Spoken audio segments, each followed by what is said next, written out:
मुझे बताएँ कि ये ब्रेकअप की जो वजूहात जब आपके पास एक केस ऐसा आता है, फॉर एग्ज़ाम्पल मैं आपके सामने एक हिस्ट्री ऐसे रख देता हूँ कि एक लड़का या लड़की, उसकी सिचुएशन ऐसी है कि वो ब्रेकअप हो गया है। उसके बाद वो सब समझ लें कि डू एंड डाई वाला मामला है, वो रह नहीं सकते और वालिदैन रिश्ता करने को तैयार नहीं, या दोनों में से एक जो है वो रिलेशन फेक है या वन साइडेड लव है।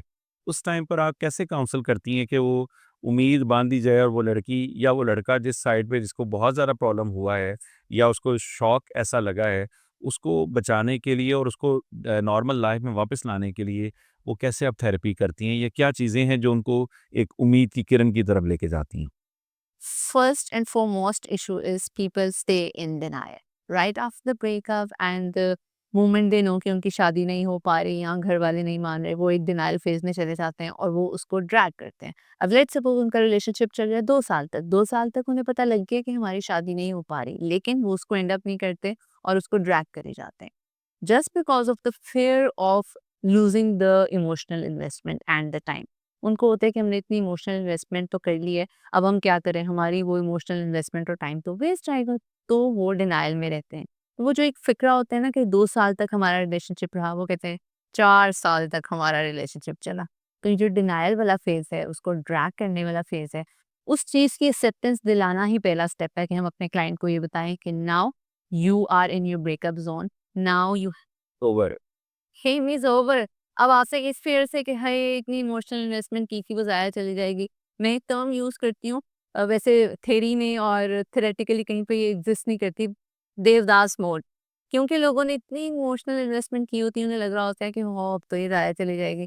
तो वो ज़रा उस एक डीप मोड को, एक वो कव्वाली लगा के उसको सुनने और उस फ़ेज़ को बड़ा एन्जॉय करना चाहते हैं। उनको नहीं पता लगता उस सारे मोड में रहने की वजह से वो अपनी इमोशनल, मेंटल हेल्थ, सोशल, अपने रिलेशनशिप्स, अपने पेरेंट्स के साथ रिलेशनशिप, उस सबको डैमेज कर डैमेज रहे हैं। कर रहे हैं। तो यहाँ पे acceptance is the first and foremost step, and obviously overcoming the denial is something जो मैं अपने क्लाइंट्स को रियलाइज़ करवाती सही।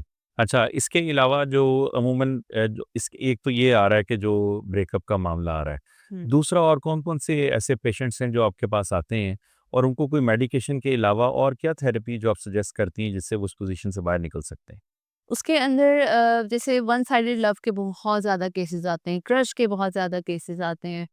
सो obviously we have to identify the core factor, क्यों वो दूसरों के ऊपर दिल हार बैठते हैं, या ऐसा क्या होता है कि उनका वो इतने दिल फेंक हैं या उनको सिर्फ वन साइडेड लव हो रहा है। फर्स्टली उनकी कॉग्निशंस और उनके हिडन ट्रॉमास को आइडेंटिफाई करना होता है। अब बहुत से लोग होते हैं जी, उनको ये फियर होता है कि हम अकेले रह जाएंगे या बाकी सब लोगों के पार्टनर्स हैं तो हम भी अपने रखें, या पेरेंट्स हमारे लिए कोई नहीं ढूँढेंगे जल्दी, हमारी फाइल ऊपर नहीं आ रही सिबलिंग्स के बर्थ ऑर्डर की वजह से, तो वो खुद ब खुद ढूँढ रहे होते हैं। उस ढूँढने में वो अपने दिल तोड़ बैठते हैं, खुद ही जोड़ते हैं, खुद ही तोड़ बैठते हैं। तो यहाँ पे हमने उनके core factors, core thought patterns को आइडेंटिफाई करना होता है कि उनके क्या फ़ियर्स हैं, क्या ट्रॉमास हैं और क्या डिफेंस मैकेनिज़्म्स हैं। उसके बाद हम जब उनकी कॉग्निशंस को आइडेंटिफाई कर लेते हैं, फिर हम उनके डिस्ट्रप्टिव बिहेवियर्स को आइडेंटिफाई करते हैं। और फिर सीबीटी की डिफरेंट टेक्निक्स हैं, रिलेशनशिप काउंसलिंग की डिफरेंट थियरीज़ हैं, डिफरेंट स्ट्रैटेजीज़ हैं जिनको हम अप्लाई करते हैं।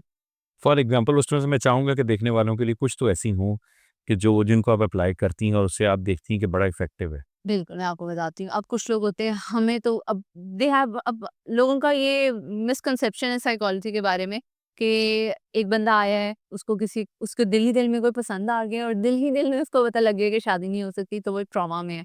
अब हम कोई पेंडुलम हिलाएँगे और उसके ज़हन से सारी सोचें निकल, जादू की छड़ी तो है नहीं। ऐसा कुछ भी नहीं होता। जब भी आप साइकोलॉजिस्ट के पास आते हो ना, एक इंटरनेशनली जब हम मूवीज़ में देखते हैं तो हमें लगता है कि बैठ के साइकोलॉजिस्ट ने बातें कर दी। वो एक फ्री एसोसिएशन की टेक्नीक है जिसमें काउच पे बिठा के आप सब कुछ आइडेंटिफाई करवाते हो क्लाइंट से। अब एक और टेक्नीक आती है सीबीटी, जिसमें हम क्लाइंट को जर्नलिंग के लिए मोटिवेट करते हैं, अपने थॉट पैटर्न्स को लिखने के लिए मोटिवेट करते हैं। लेट्स सपोज़ हम उनसे क्वेश्चनिंग करके ये आइडेंटिफाई करवाते हैं कि ठीक है, आपकी क्या थॉट पैटर्न है? वो हमें बताएगा जी, अगर मैं इससे शादी नहीं करूँगा तो मैं कभी खुश नहीं रह पाऊँगा, ठीक है?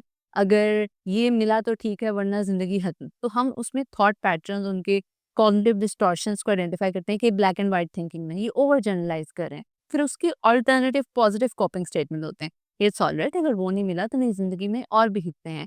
इट्स ऑलराइट, शादी होना या प्यार का मिलना is part of life, not whole the life.